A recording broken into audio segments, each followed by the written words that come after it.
અમદાવાદના ગ્રામ્ય વિસ્તારમાં થયેલા 2 મહિલાઓના હત્યારો ઝડપાયા।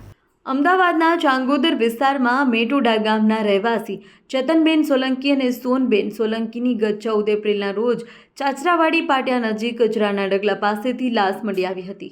બંને મૃતક કચરો વીણવાનું કામ કરતા હતા અને માથામાં પથ્થર મારી તેમની હત્યા નિપજાવી હોવાનું સામે આવ્યું છે। ડબલ મર્ડરની ઘટનાને લઈ ગ્રામ્ય પોલીસની અલગ અલગ 4 ટીમો આરોપીને શોધવામાં લાગી હતી। આરોપીને પકડવા માટે પોલીસે 50થી વધુ સિક્યુરિટી ગાર્ડ અને કર્મચારીઓની પૂછપરછ કરી 150થી વધુ સીસીટીવી તપાસ્યા હતા। જે તપાસમાં પોલીસે બોલેકોલ નામના આરોપીને મધ્યપ્રદેશથી ધરપકડ કરી છે। આરોપીએ બંને મૃતકો પાસેથી શારીરિક સંબંધની માંગ કરી હતી। જોકે મહિલાઓએ પ્રતિકાર કરતા આરોપીએ પથ્થર મારી હત્યા નિપજાવી ફરાર થયો હતો। પોલીસ એફએસએલ રિપોર્ટની રાહ જોઈ રહી છે। રાહ છે તપાસમાં આરોપીના રિમાન્ડ માટેની કાર્યવાહી કરવામાં આવી રહી છે। સાથે તપાસમાં શું ખુલાસા થાય તે જોવાનું મહત્વનું છે। બંને મૃતદેહને કચરાના ઢગલા પાસે નાખી દીધા હતા। અહેવાલ માં ન્યૂઝ વિક્રમસિંહ ઝાલા, અમદાવાદ।